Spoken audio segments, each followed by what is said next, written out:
Dear students, इस video में हम यूज ऑफ ईदर और स्टडी करेंगे, जिसमें हम ये जानेंगे कि ईदर और ग्रामर की किस टर्म से बिलोंग करते हैं और उस टर्म का फंक्शन क्या होता है, इन्हें क्यों और कैसे सेंटेंसेस में यूज किया जाता है।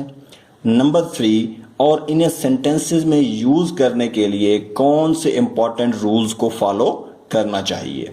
ईदर और कोरिलेटिव कंजंक्शंस कहलाते हैं, जो हमेशा पेयर्स में यूज होते हैं, जैसे नीदर नॉर है, नॉट ओनली बट आल्सो है। इसी तरह से ईदर और भी कोरिलेटिव कंजंक्शंस कहलाते हैं। कोरिलेटिव कंजंक्शन सेंटेंसेस में इक्वल इंपॉर्टेंस के वर्ड्स या फ्रेजेस को आपस में कनेक्ट करते हैं और सेंटेंसेस पे एम्फसाइज भी करते हैं। अभी इन सेंटेंसेस को गौर से स्टडी करें। इन सेंटेंसेस को स्टडी करने के बाद आप इस नतीजे पे पहुंचे होंगे कि ईदर आर हमेशा पॉजिटिव या अफर्मेटिव सेंस में यूज होते हैं, जो अक्सर दो चीजों के दरमियान चॉइस या अल्टरनेटिव्स को एक्सप्रेस करते हैं और ये सेंटेंसेस को एम्फसाइज भी करते हैं। कुछ ग्रामेरियंस ईदर आर को दो से ज्यादा चीजों के लिए भी यूज करते हैं, लेकिन इनमें मुख्तलिफ ग्रामेरियंस की राय मुख्तलिफ है। इसलिए फॉर्मल राइटिंग्स जितनी भी हैं उनमें सिर्फ दो चीजों के दरमियान चॉइस या अल्टरनेटिव्स के लिए ईदर आर का इस्तेमाल किया जाता है। आइए अब हम इंपॉर्टेंट रूल्स को स्टडी करते हैं। सबसे पहला जो इंपॉर्टेंट रूल है, जिसमें ज्यादातर लोग कंफ्यूज होते हैं, वो है वर्ब एग्रीमेंट। यानी हम ईदर आर को इस्तेमाल करते हुए वर्ब कैसे यूज करेंगे, कौन सा वर्ब कब यूज करेंगे, वर्ब के लिए हम किस चीज को पहले देखेंगे तब हम वर्ब यूज करेंगे। इस सेंटेंस को गौर से देखिए।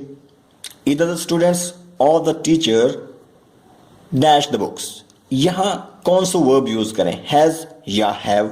कुछ आप में सोच रहे होंगे हैव यूज होना चाहिए, कुछ कह रहे होंगे कि हैज यूज होना चाहिए, लेकिन यहां पर हैज का यूज जो है वो करेक्ट है, क्योंकि यहां चॉइस हो रही है, दोनों में से एक की चॉइस हो रही है, तो इसीलिए यहां हैज का यूज होना चाहिए। और जो सबसे इंपॉर्टेंट बात है वो ये है कि जो वर्ब है वो हमेशा जो उसके इमीडिएट पहले नाउन या प्रोनाउन यूज होता है उसके मुताबिक इसका वर्ब यूज होता है, या आर के फौरन बाद जो नाउन या प्रोनाउन होता है उसके मुताबिक इसका वर्ब यूज होगा। अगर वो नाउन या प्रोनाउन सिंगुलर है तो वर्ब सिंगुलर होगा, अगर वो प्लूरल है तो वर्ब प्लूरल यूज होगा। इसी सेंटेंस को देखें कि इसमें ईदर के बाद जो वर्ब नाउन यूज हुआ है वो प्लूरल फॉर्म में है, द स्टूडेंट्स, बट और के बाद जो नाउन यूज हुआ है द टीचर, वो सिंगुलर नाउन है, तो इसलिए हमने पहले वाले नाउन को नहीं देखा जो प्लूरल नाउन है। जो आर के बाद नाउन यूज हुआ है या प्रोनाउन यूज हुआ है उसके मुताबिक हमने वर्ब को यूज करना है, तो वो चूंकि सिंगुलर है इसलिए हमने हैज सिंगुलर वर्ब यूज किया है। इसी तरह के दूसरे सेंटेंसेस को देखें। ईदर द बॉयज और the girl has hidden the sweets.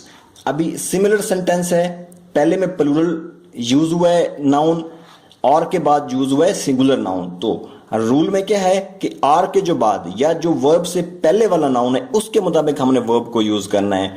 तो ये सिंगुलर है, गर्ल सिंगुलर है, इसलिए हमने हैज यूज किया है। इस तरह एक और सेंटेंस को देखते हैं। ईदर द बॉय और the girls have broken the chair.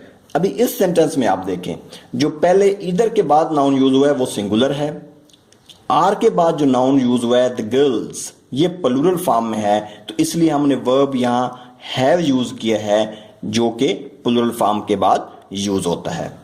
इस सेंटेंस को आप गौर से पढ़ें ताकि हम अगला रूल डिराइव कर सकें। He wants to play either tennis और वॉलीबॉल। अगर दो एक्शंस या दो ऑब्जेक्ट्स जिनका वर्ब एक ही हो सेंटेंस में आ जाएं तो उसमें हम ईदर वर्ब के बाद लिखते हैं, जैसे हमने प्ले के बाद ईदर को यूज किया है। जो दो एक्शंस टेनिस और वॉलीबॉल हैं, इन दोनों का जो वर्ब है वो सेम ही है, यानी प्ले इन दोनों का वर्ब है, इसलिए दो एक्शंस जिनका वर्ब सेम हो, एक ही वर्ब को शेयर कर रहे हो, उस वक्त हम ईदर को उस वर्ब के बाद यूज करेंगे।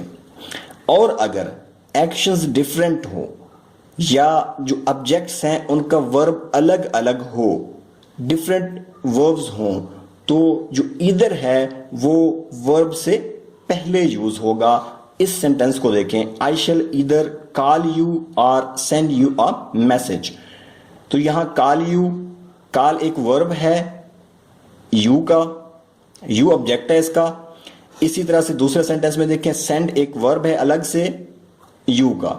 तो दो इसके अंदर डिफरेंट वर्ब्स यूज हुए हैं और डिफरेंट एक्शंस यूज हुए हैं, तो इसलिए हमने ईदर जो है वो वर्ब से पहले यानी कॉल से पहले यूज किया है, जबकि प्रीवियस जो सेंटेंस था जिसमें एक्शंस जो है वो एक ही वर्ब शेयर कर रहे थे, उसमें हमने ईदर को वर्ब के बाद यूज किया था। दूसरा सेंटेंस देखें कि ईदर आर सिर्फ वर्ड्स को आपस में नहीं मिला रहे होते, ये कंप्लीट सेंटेंसेस को भी आपस में एक्सप्लेन कर रहे होते हैं, एक्सप्रेस कर रहे होते हैं। Either you leave the building now और I call the security guard. तो यहां you leave the building now ये एक कंप्लीट सेंटेंस है, इससे पहले हमने ईदर यूज किया है, और I call the security guard, तो और I call the security guard ये दूसरा कंप्लीट सेंटेंस है, तो वो हमने और के बाद यूज किया है।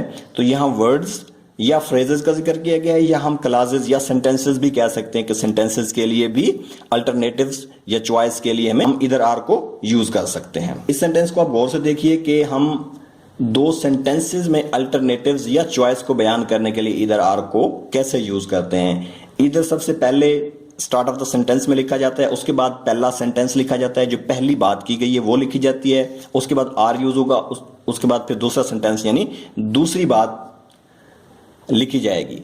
यानी कि दो बातें जब एक ही सेंटेंस में हमने एक्सप्रेस करनी हो, दो डिफरेंट बातें हों और कंप्लीट सेंटेंसेस की फॉर्म में हो, तो पहले सेंटेंस से पहले हम इधर यानी स्टार्ट ऑफ द सेंटेंस में हम इधर लिख देते हैं, उसके बाद पहला सेंटेंस लिखते हैं यानी पहली बात लिखते हैं, उसके बाद हम और यूज करते हैं और दूसरा सेंटेंस या दूसरी बात लिखते हैं। उसके बाद एक और इंपॉर्टेंट रूल है कि हम इधर को ओमिट भी कर सकते हैं। अगर हम इधर को सेंटेंसेस में ना लिखें तो भी वो सेंटेंस ठीक होते हैं। ये कुछ सेंटेंसेस में ऐसे होता है, ये उन सेंटेंसेस में होता है जिन सेंटेंसेस में इधर सेंटेंसेस के स्टार्ट में यूज होता है, उसमें अगर हम इधर को ना लिखें सेंटेंस के स्टार्ट में, सिर्फ आर का ही यूज करें, तो इधर अंडरस्टूड होता है, कंसिडर किया जाता है, वहां पर लिखना जरूरी नहीं होता, तो वो सेंटेंस आपका इनकरेक्ट नहीं होगा। इस तरह से एक और इंपॉर्टेंट नोट है कि इधर के बाद नॉर या नॉट यूज नहीं होते और नहीं किए जा सकते। एट द एंड ईदर को आइदर भी पढ़ा जा सकता है, दोनों करेक्ट हैं, ईदर या आइदर ये दोनों करेक्ट हैं। इस तरह से इनकी प्रोनाउंसिएशन दोनों तरह से ये करेक्ट है, तो इसमें ये कंफ्यूज नहीं होना कि ये ईदर है या आइदर है, दोनों करेक्ट हैं। उम्मीद करता हूं कि आपको लेसन पसंद आया होगा। चैनल को सब्सक्राइब करना ना भूलिएगा। Thank you.